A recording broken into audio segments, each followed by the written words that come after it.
Good afternoon, sir. Good afternoon, classmates. I am Rodelyn Ulay, and I will be presenting the unique practices in accounting and financial management as well as the international business plan. Unique practices in accounting and financial management have three categories. One is the rule of accounting in international business. Number two is the emergence of new international accounting standards. And lastly, characteristics of international accounting standards and implications for international business. So first, let me discuss the role of accounting in international business. The purpose of accounting is to communicate the organization's financial position to company managers, investors, banks, and government. When we say accounting, it is the language of business. Accounting information is means by which firms communicate their financial positions to the provider of capital, which is the investors, creditors, and the government. Accounting standards differ from country to country, which make it difficult for investors, creditors, and governments to evaluate firms. Accounting standards provide a system of rules and principles that prescribe the format and content of financial statements. Through this consistent reporting, a firm's managers and investors can assess the financial health of the firm. Accounting standards covers topics such as how to account for inventories, depreciation, research and development costs, income taxes, investments in tangible assets, and employee benefits. Investors and banks use this financial statement to determine whether to invest in or loan capital to the firm, while governments use the statement to ensure that the companies are paying their fair shares of taxes. As countries develop different cultures, languages, social and economic traditions, they develop different accounting practices as well. In an increasingly globalized world, however, these differences are not optimal for the smooth functioning of international business. Next is the emergence of new international accounting standards.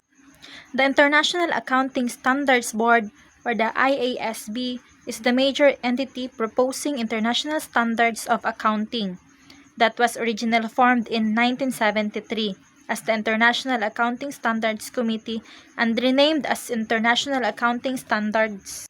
The IASB is an independent agency that develops accounting standards known as International Financial Reporting Standards, or the IFRS.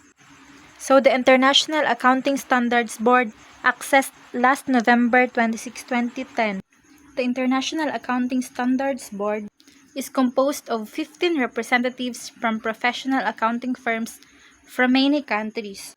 The primary reason for adopting one standard internationally is that if different accounting standards are used, it is difficult for investors or lenders to compare the financial health of two companies.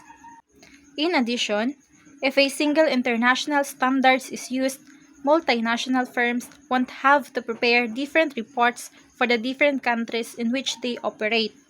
U.S. firms and any listed on a U.S. stock exchange must prepare financial statement in accordance with the U.S. Financial Accounting Standards Board, which are known as Generally Accepted Accounting Principles, or the GAAP, while firms based in the European Union or the EU followed standards adopted by the International Accounting Standards Board, or the IASB, known as International Financial Reporting Standards, or the IFR. Over 100 nations have adopted or permit companies to use IFRS, or the International Financial Reporting Standards, to report their financial results. The United States is moving toward adopting IFRS but hasn't committed to a time frame. The three main advantages of a single set of international accounting standards are: 1. An increased comparability between firms, which reduces investor risk and facilitates cross-border financial and investment. 2. A reduction in the cost of preparing consolidated financial statement for multinational firms. And lastly, the improved reliability or credibility of financial reports. The last one is characteristics of international accounting standards and implication for international business. On one hand, having to adhere to GAAP rules as well as the IFRS rules creates extra labor and paperwork for multinational firms. For example, a US company seeking to raise funds in Germany has to prepare a financial report according to IFRS accounting rules as well as US GAAP rules. Further problems arise when different country accounting rules make the financial statement look different. If the same transaction is accounted for in different ways based on different country accounting rules, the comparability of financial report is under.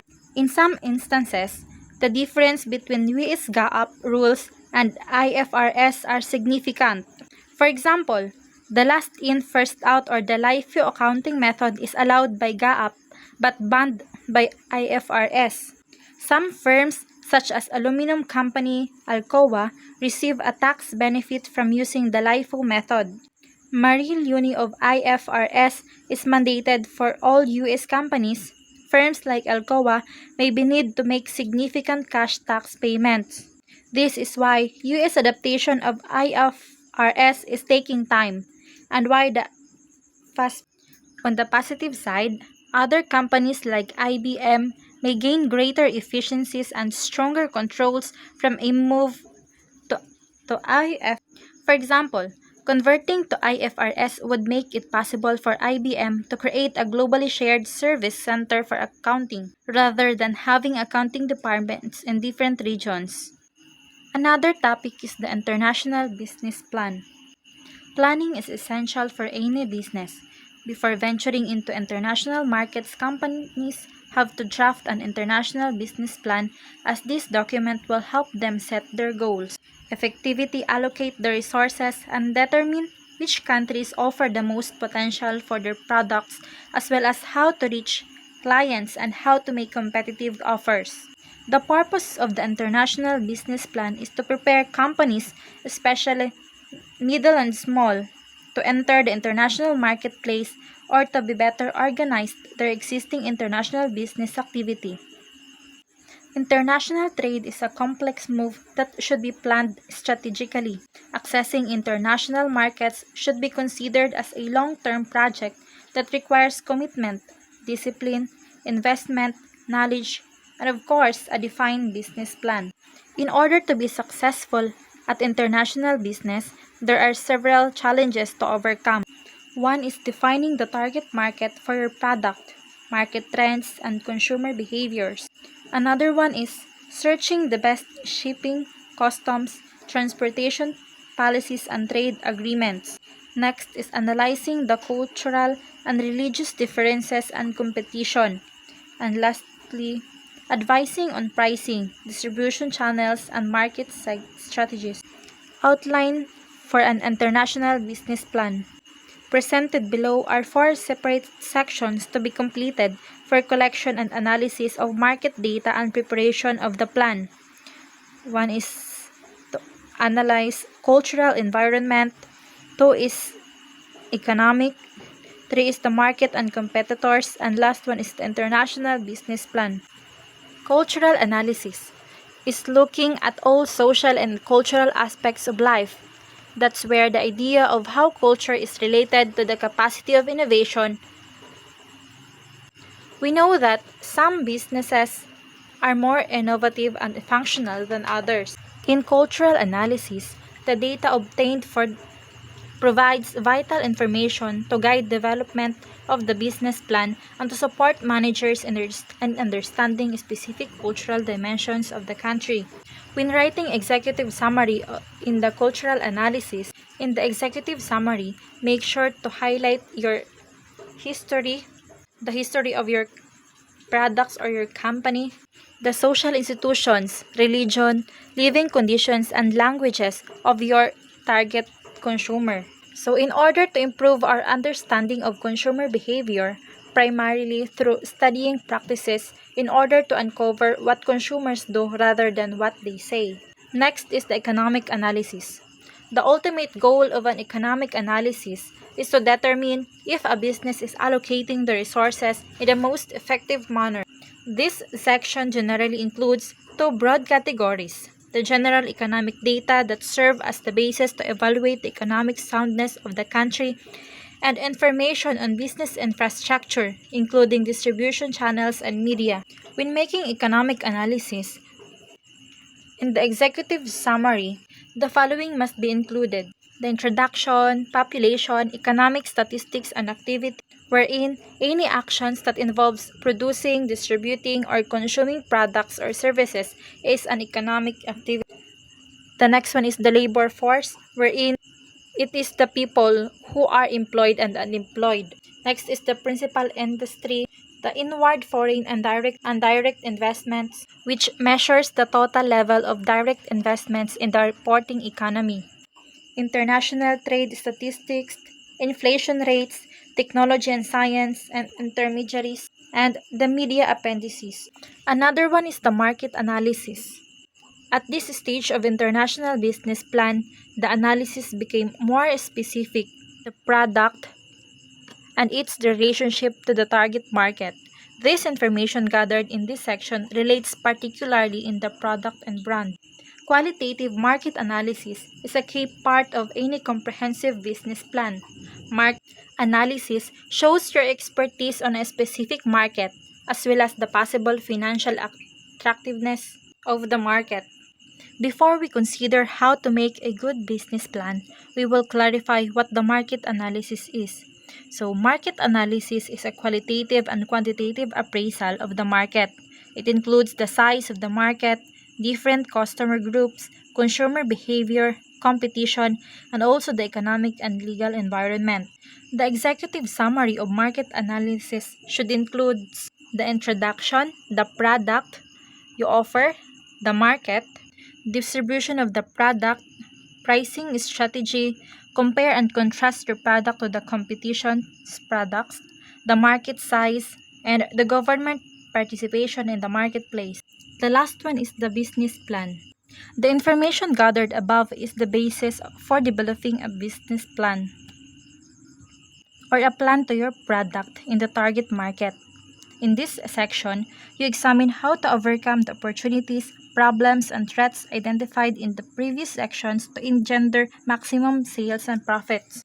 Every business starts with a plan, whether it is one mapped out in your head, jotted down on a paper, napkin, or formalized into a business plan. A business plan essentially describes your company, what you plan to do, and how you plan to do it.